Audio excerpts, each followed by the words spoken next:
I listed in 1988, March 15, 1988. You always had that in the back of your mind where you was going to be the next one to be called up. It was never that frightening for me to go because I was always entitled to serve my country.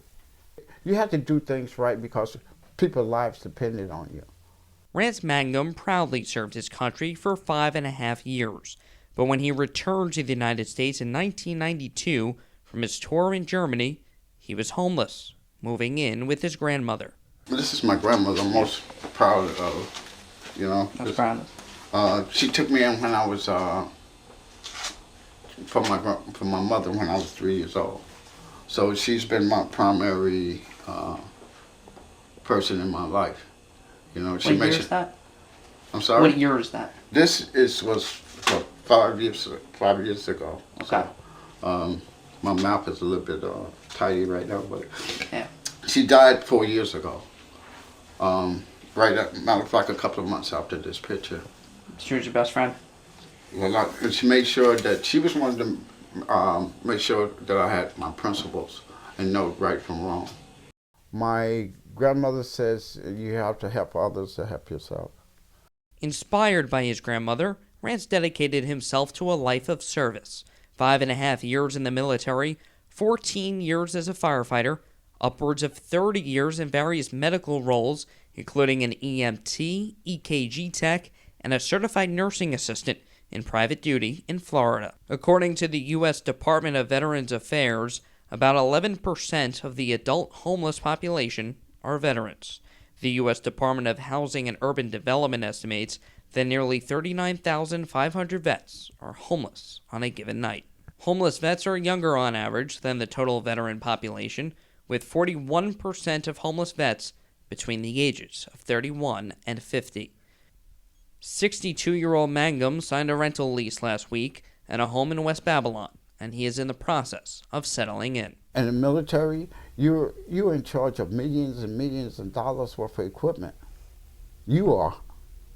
And you come back here to the United States, and the civilians look at you as, you know, for a couple of $1,000s, and they don't think that you can handle it. When you get back here, sometimes people don't even trust you with a couple of thousands of dollars. You can tell them you can do this, and then you ask them, says, well, this is not the Army. Rance is hoping to secure a job in the MTA after he completes his Class B driver's license test next month, but he also suffers from some medical conditions, including a benign tumor on the side of his head. I was treated good. I can't say for anybody else, but they took very good care of me. Some of these guys, you don't know how intense they was in Iraq, Afghanistan, and to come back to the United States and don't have a job, don't have a place to live, have alcoholic problems, have drug problems, and also have the systematic from post-war syndrome. Sometimes if you just listen to them. They just want someone to talk to. Yeah. That's where Carol Klein comes in. Carol's brother served in the Air Force in Vietnam, her son-in-law is a Marines vet, and her nephew is going into the Navy this month. They just say, could you please just come and spend a little bit of time with these guys? That's all they need is just some time. Share your talent, share your time. Along with her husband, Mark, Carol runs Our Heroes Night Out, a nonprofit organization helping and supporting homeless veterans by having gatherings with homeless vets at the United Veterans Beacon House at the Northport VA on Long Island. Carol is a big part of helping us there. I must say, she takes her time, and you can tell from her performance that she really cares about the vets. Everybody loves this lady. They look forward to her. Like sometimes it's just easier for people to say, well, I'll give you a check for $25. And I'm like, I don't want your money, I want your time. Mm-hmm. We had somebody who came and brought cupcakes and a whole bunch of icing and all kinds of fun things. And first the guys were like, I don't know about this.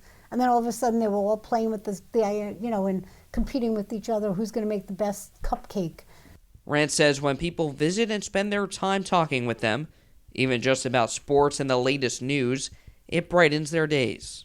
Rance is close with one of his sisters, his 2 kids, and several grandchildren, one who just welcomed in Rance's first great-grandchild into the world. Many vets, though, still find comfort in their military cohorts. Military has a family type situation. Once you're, I don't care if you're a Navy, Army, Air Force guy, you have that camaraderie of a military person. According to the latest VA data, there are 21,681,000 veterans living in the United States. New York ranks 5th in total veteran population, with 863,000 vets, 3/4 of the Empire State's vets having served in wartime.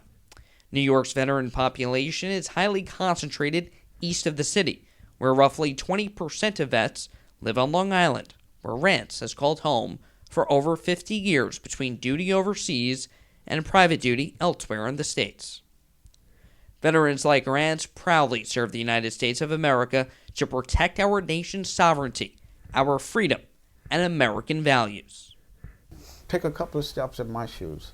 The transition depends on the person, their educations, their situations, their past. Sometimes all of a person needs is a chance. Just a chance just to start their life over. Just don't look at them as a homeless person or a street person walking around. You got to look at the person themselves. Let them know that you care. It gives them inspiration to do better, to help themselves, you know? And